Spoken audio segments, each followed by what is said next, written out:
compostos iônicos, vamos falar das propriedades dos compostos iônicos, aqueles que fazem a ligação iônica. São sólidos na temperatura ambiente, então todo composto iônico ele é sólido na temperatura ambiente. Se você tiver um líquido, impossível ser um composto iônico, né, na temperatura ambiente. Se você tem estado gasoso, não pode ser um composto iônico.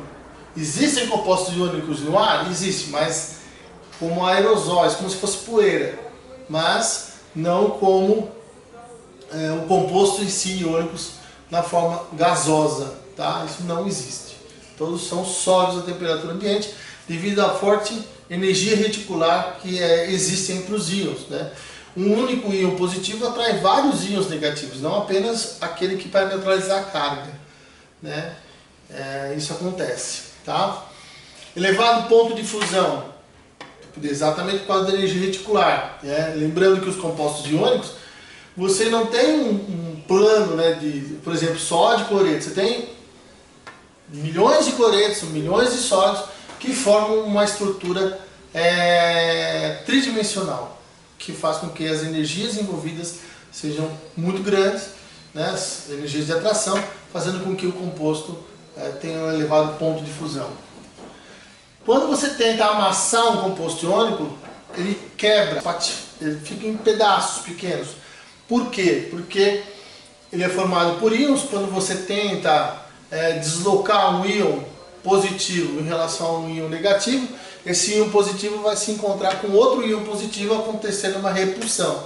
Então acontece a quebra, os íons ficam todos, o composto iônico vai ficar tudo quebrado.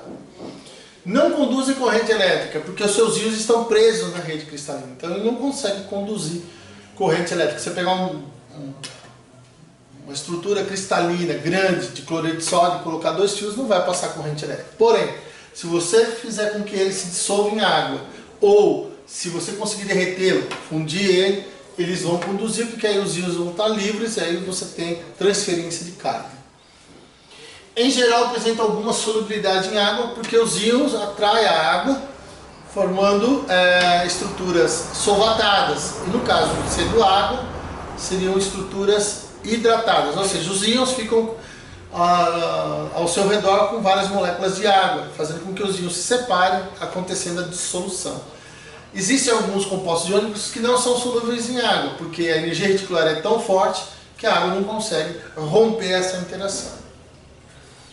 Bom, vamos falar um pouquinho agora da ligação metálica. A ligação metálica ela é formada por metais. Então, por exemplo, vamos supor que só tem o sódio na estrutura metálica.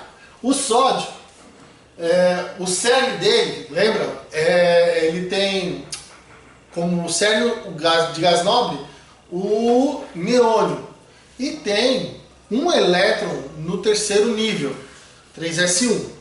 Então o que acontece quando vários átomos de sódio se unem, né?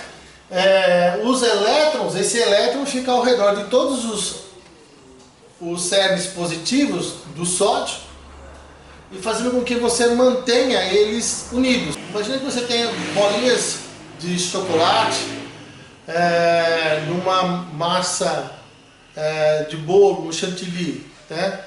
Então assim, essas bolinhas seriam cernes, o chantilly seria como se fosse a nuvem eletrônica.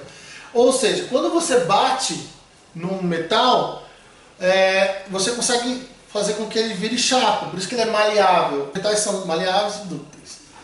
Bom, os metais para nós, do curso de nutrição principalmente, que interessam, são aqueles que podem agir sobre a nossa alimentação na hora do preparo.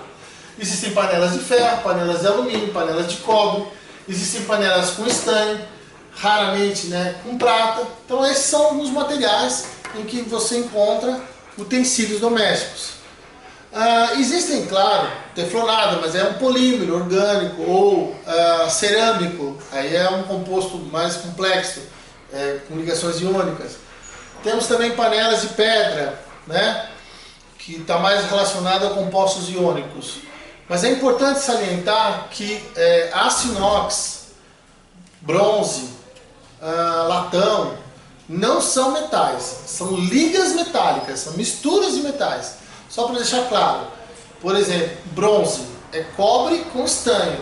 E latão, cobre com zinco. Tá? Essas misturas geram ligas metálicas com outras características interessantes. Tá bom?